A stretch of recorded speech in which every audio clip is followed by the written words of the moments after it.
Bienvenue dans le rendez-vous politique. Ici, pas de slogan, pas de meeting, 15 minutes, 15 questions. Aujourd'hui, nous sommes avec Annie Roisey, candidate au municipal du Mont d'Or. On va parler liens, jeunesse et valeurs. Annie Roisey, bonjour. Bonjour. Vous avez été suppléante de l'ancien député Philippe Dunoyer, conseillère municipale à Nouméa de 2014 à 2020, puis actuellement élue au Congrès. Pourquoi vouloir revenir à une échelle municipale? Alors, c'est la première fois que je me lance en avant. Les élections municipales, c'est plutôt des élections de proximité. Et c'est des moments où en fait on apporte notre pierre à l'édifice pour améliorer les conditions de vie de nos concitoyens. Vous êtes une femme de 38 ans, originaire des îles Loyauté. En quoi votre parcours et votre identité influencent-ils votre vision de la commune du Mont d'Or? Comme la plupart des gens des îles en fait, qui sont sur le Mont d'Or, nous sommes des Mont-d'Oriens d'adoption. Parce que nous avons appris à découvrir cette commune, nous avons aimé cette commune, en tout cas moi j'ai aimé cette commune parce que c'est une commune qui a plein de richesses, la richesse de ses communautés, qui est plurielle, culturelle, la richesse de son environnement avec la mer, nos mangroves, les montagnes, les criques, les rivières. Et en fait, il y a une richesse de la vie associative et culturelle et sportive. La ville de Mont d'Or, c'est quand même celle qui a associé la fête nationale à la fête du sport. Donc voilà, pour montrer à quel point le sport, c'est vraiment une valeur qui est importante pour cette commune. Et je m'engage dans ces élections, pas seule, avec une équipe bien sûr. Vous vous êtes engagée en politique à 25 ans. Quel regard portez-vous aujourd'hui sur la société calédonienne et sur le Mont d'Or? Alors ça fait 13 ans, c'est vrai, ça fait 13 ans que je me suis engagée en politique. J'ai commencé en 2014. Et vous savez, j'ai vu le pays de 2014 passer à 2018, 2021, 2020 et 2021. C'est pour vous dire qu'en fait, j'ai regardé, j'ai pu observer notre pays qui était parti 2014 où on était bien, on avait notre pays il était bien.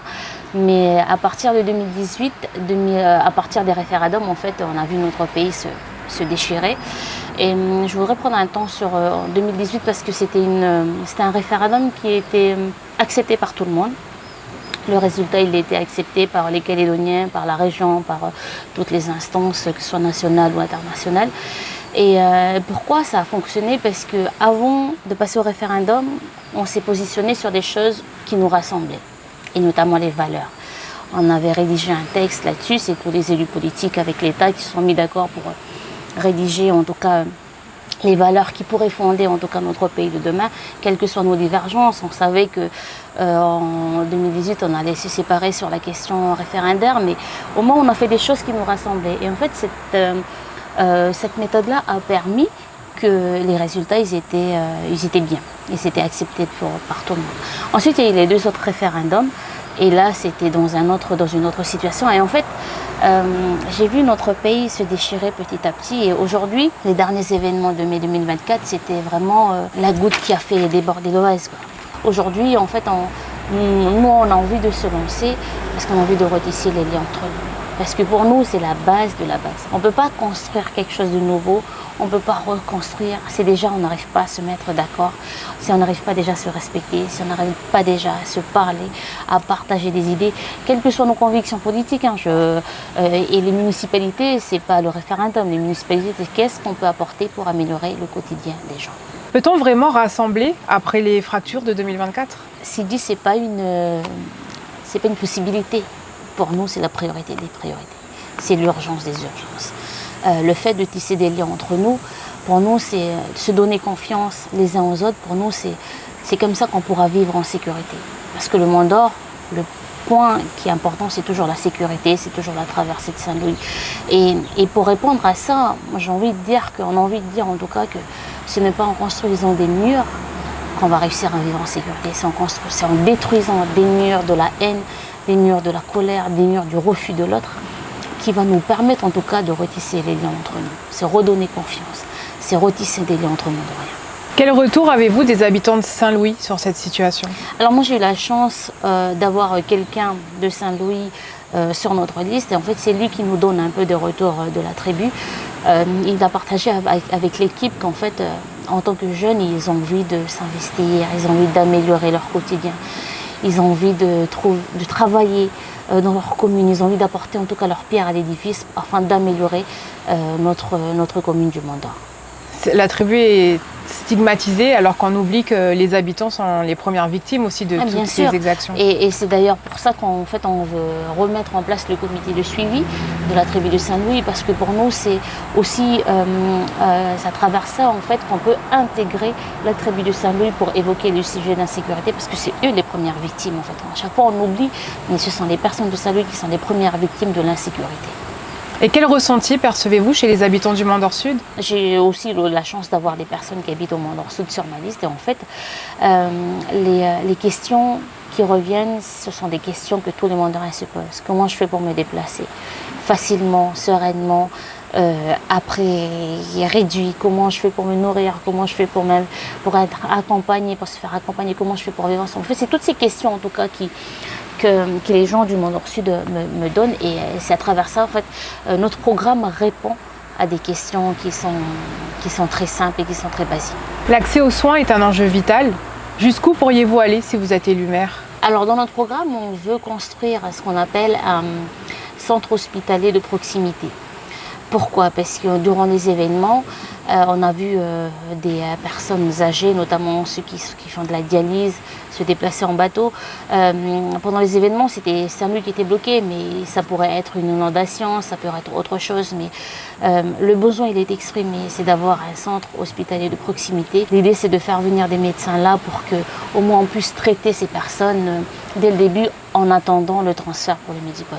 On est conscient que c'est un sujet, que c'est plutôt au niveau provincial qu'il faut porter.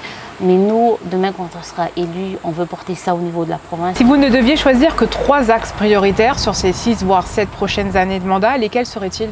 La priorité des priorités, c'est retisser les liens entre nous, c'est mettre en place des événements pour faire en sorte que chaque Mondorien puisse se regarder, puisse se parler, puisse se connaître. Ensuite, il y a le volet transport qui est pour nous une priorité. Aujourd'hui, avec le transport qui est en place, ça ne répond pas en totalité aux besoins de la population. Entre 9h et 15h, il n'y a pas de transport en commun.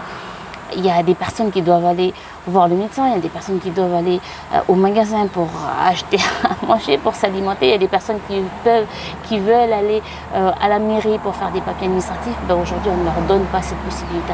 Donc nous, une priorité aussi, c'est d'offrir en tout cas une offre de transport, que ce soit par voie maritime ou par voie terrestre, à ces Mondoriens-là. Votre objectif, vous l'avez dit, c'est de retisser des liens. Quelles sont vos valeurs? Quel vent nouveau vous souhaitez insuffler sur la commune? Les valeurs que nous portons avec l'équipe, ce sont des valeurs de paix et d'amour. On se disait entre nous, il faut qu'on redonne confiance les uns aux autres. Et je pense que la foi, elle est importante, la foi en l'autre, elle est très importante dans notre commune pour retisser le lien, parce on sort des périodes difficiles, et donc pour reconstruire, il faut redonner confiance les uns envers les autres. Vous revendiquez une liste d'ouverture. Quel profil compose cette équipe jeune, motivée et compétente, pour vous citer? Alors c'est vraiment une équipe formidable. C'est des jeunes qui viennent de tout horizon, de toute origine, des jeunes qui sont très métissés. Sur notre liste, la plupart des jeunes qui m'accompagnent, ce sont des jeunes qui sont métissés. J'ai du marais japonais, j'ai du chinois tahitien, j'ai du wallisien espagnol. Mais simplement pour vous dire, CJ, qu'en fait, aujourd'hui, l'avenir, c'est ça. L'avenir, c'est le métissage. Et ces jeunes-là, ils sont très éloignés de la politique. Mais ils veulent apporter leur énergie à la construction de notre commune. Ils veulent apporter leur pierre à l'édifice. Parce qu'aujourd'hui, nous sommes arrivés dans un certain âge entre 35 et 45 ans. Et on a envie de participer à la construction de notre commune, voire à la construction de notre pays. Comment travailler avec des jeunes qui n'ont jamais fait de politique? On a tous la même vision. Comme je disais tout à l'heure, on a beaucoup de projets, mais pour nous, la priorité, et c'est ce qui nous unit, la priorité, c'est de retisser les liens entre chaque Mondorien. Si vous êtes élu maire, vous cumulerez 2 mandats. Que pensez-vous du cumul des indemnités? Écoutez, nous considérons qu'en fait, le poste de maire va nécessiter un temps complet. Donc moi, je m'engage, demain, si je suis maire, je resterai maire et je laisserai mes mandats provinciaux.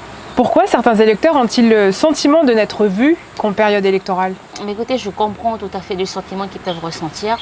En tout état de cause, moi je suis disponible 24h/24 via Messenger, par téléphone ou au congrès. Il y a des personnes qui viennent me voir quand ils ont des questions. Et c'est vrai que je n'ai pas l'habitude de communiquer sur ce que je fais, sur ce qu'on fait. C'est quelque chose qu'on devra améliorer. Ils ont raison de dire aussi que c'est pas pendant les périodes électorales qu'on devra venir les voir, il faut venir avant, pendant et après. Et en tout cas, c'est ce qu'on essaiera d'améliorer. Dernière question, pourquoi voter pour vous le 15 mars prochain? Nous sommes une équipe jeune, motivée et dynamique. Nous voulons apporter notre pierre à l'édifice à notre commune. Nous portons des projets qui sont simples, des projets qui ne coûtent pas cher. On a regardé ce qui s'est passé dans le passé. On veut réutiliser les actions en tout cas qui ont fonctionné. Et pour terminer, Sidi, je voudrais simplement dire qu'en fait notre pays c'est un pays où le dialogue il est important, où le consensus il est important. Et c'est pour ça que le fait de retisser des liens, c'est pour permettre de trouver des consensus pour faire en sorte que notre commune vive en sécurité et puis que notre pays plus tard puisse vivre également en sécurité. Vous avez le sentiment qu'on remet un peu l'humain au centre du village? Oui, et c'est pour ça que je disais tout à l'heure qu'on n'a pas de grands projets pharaoniques qu'on veut porter.